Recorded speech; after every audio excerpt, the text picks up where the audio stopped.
Good afternoon, students. Paper number 16, semester 6. This is the industrial chemistry and the points which is to be covered here, that is the heavy chemicals. Myself, Dr. Mrs. Smita Giri. Today is the 14th June, Monday, and we are to be dealing with the heavy chemicals. The chemical industries are around, and to increase the economy of the nations, that industries are taking very important role. So the fertilizers, it is the biggest industry. Sulfuric acid, that is also one of the industry which required much more in quantity. Petrochemicals, pharmaceutical, and the chemical industries.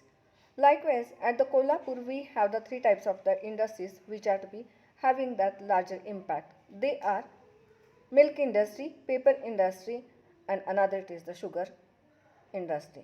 So question is how to make a profit from this.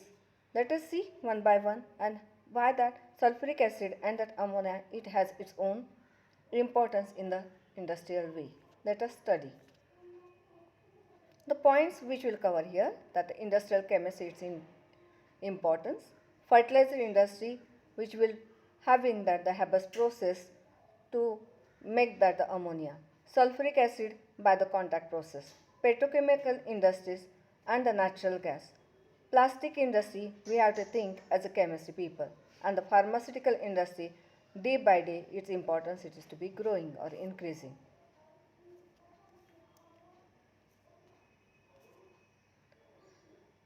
We are knowing that the chemical industry is the nation's fourth largest manufacturing industry. And in India, we are knowing the importance how it is to be. The fifth largest in the world. The points which are having that importance for the industries, they are the food industries, drink industry, tobacco, mechanical engineering for the vehicles, for the space, for the ships preparation, the paper, printing and the publishing. This is the another points which are having that the largest number. All the chemical plants require a source of raw materials which can either be a non-living as like minerals or the living as like a plants, that is microorganisms, and collectively we are knowing that is the biomass. For the living purposes we are requiring much more biomass it is to be, but in industries we are knowing how they are to be throwing their own waste to the natural sources of the water or that rivers, and that will impact directly on the society or that soil. A chemical plant produces the desired products. The process used to manufacture the product may be operated in a batch or a continuous sequence. Let us see their advantage as well as the disadvantage. That is the role of the chemistry peoples, that we have to overcome the points which are to be showing that a disadvantage of these both processes. Let us see one, the advantage of the batch process, that is it is okay for up to 100 tons, and continuous process it is okay for the 1000 tons per annum. It is a more versatile about the batch process, whereas the continuous process it is a last single step which is very fast, good for the multi-step reaction, that is the batch process, and easy to automate, that is about the continuous process. So these are the advantages of these two processes. The disadvantage or that against point which are about the batch process is it is having that contamination of the product is more likely, and at times no product is made, and safety more of an issues that is to be required for the batch. So we have to overcome, then only we can make or we can use that or we can reuse these industries also. The continuous process, the disadvantage that the capital cost is much more higher. It is less flexible. If we build that the machines or that the plant, then we cannot rebuild again. Need to run at full capacity to make a profit, as like a cans we have seen for the Pepsi, Cola, etc. The cost regarding the consideration points, they are the capital cost, the one-off cost of constructing the plant and all the associated cost of all the buildings, that is the capital cost. Variable cost, they are to be changes throughout the year and is dependent on how much product is sold. So buying material, that is also required, treating waste, that is also the cost required, and the dispatching the product. So these are variable accordingly. And fixed cost, that is the annual cost of the staff payment, local rates, and the advertising and the utility bills. These are the fixed. Economic consideration, which is to be recycle loop, we have shown on a slide, that is the temperature, pressure, catalyst, we can reuse, we can use that solar systems, etc. Then we can reduce the cost. Feedstock preparation, when it is go to the reaction method, and that energy which comes out or goes in, there are the separation points which are of products or the byproducts. The consideration points are operating conditions. We have to build it very cautiously. Cost, capital, fixed and variable cost, this is also considered. Use of energy, when we use that solar or natural energy, then that cost is to be reduced. Location of the chemical industries. So chemical industries, they are not to be built in a social or the society points. Safety and the environment, it should be taken into consideration in a much more responsible way. The choices which to be made, they are cost, availability of feed cost or feedstock, then yield of the reaction, can unreact material be recycled. So these points we have to think more and more, and we have to reuse. Can byproducts be sold? If byproducts are to be prepared, then we have to sell in the market as much as possible. Then we will increase the economic cost of the waste disposal. Then energy consumption, generating your own, and conversibility, use of catalyst, recycling of heat, that heat exchanger which will generate or that absorb the heat which is to be generated in the industry, and majorly that environmental issues regarding the industries. So the crude oil, think about this, that the values which is to be added, increasing the value of the products from the crude oil, that naphtha, propene, propylene and the carpenting.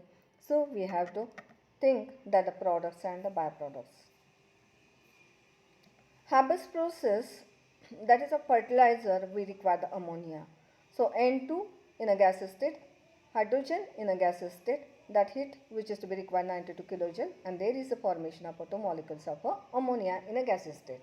After that, the condensation, the liquid state of ammonia which we require. So for the formation, that the reaction which is in a procedure, that it is reversible, the low temperature shifts the equilibrium to the right, so we will get that more pure ammonia. But means of slow reaction rate, we have to use the catalyst. So catalyst which improves the speed of the reaction, and must that it should be react with the proper way. A high pressure favors also shifts the equilibrium to the right. So the high pressure, low temperature and the proper catalyst as like a ion, it will increase the rate of ammonia in industries. So because this is the side with fewer gas molecules. Temperature which require around 500 degrees centigrade, pressure of over 150 atmosphere, and gives a yield of ammonia of about 15%. Product removal in practice which is to be done, that equilibrium is not reached as unreacted gases are recycled and the ammonia gas is removed as a liquid. So the methane gas and the water gas, that steam reforming, there is the formation of a carbon monoxide gas and the hydrogen gas. The heat which is to be required, that is 210 kilojoule. Nitrogen gas and oxygen gas and hydrogen gas, when they gets reacted, there is the formation of two molecule of water and 4 nitrogen gas molecule. That is required at 484 kilojoule, the heat.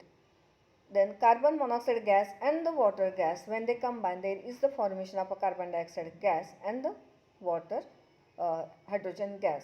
It requires 41 kilojoule the heat. In order to achieve a rate of 3 into hydrogen to nitrogen gas, stage 1 to stage 3 need to be 3.5x greater than the stage 2.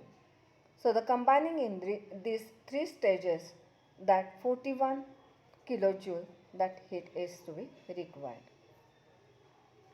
Sulfuric acid as it is to be known as a king of chemical, and it is having that dehydrating property. That's what it has its own importance. So that to make that cans or the products which are moisture free, so sulfuric acid gas, it is to be used. Sulfuric acid is manufactured by the contact process. As like a Haber the scientist, it is to be given for the ammonia, the contact process it is named.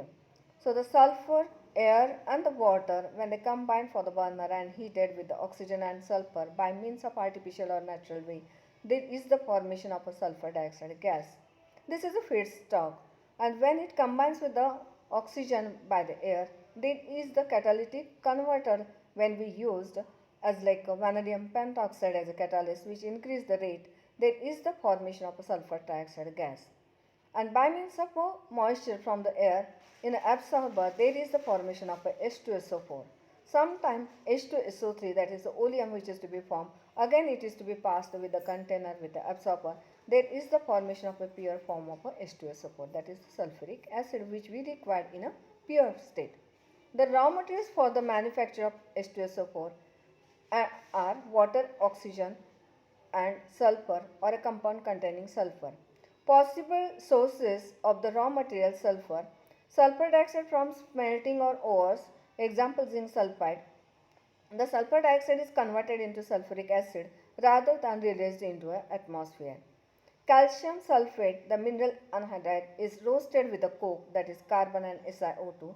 Sulfur deposits in the ground. Sulfur can be extracted from oil and natural gas also. So the stage 1, sulfur in liquid state, oxygen in a gas state, there is the formation of a sulfur dioxide.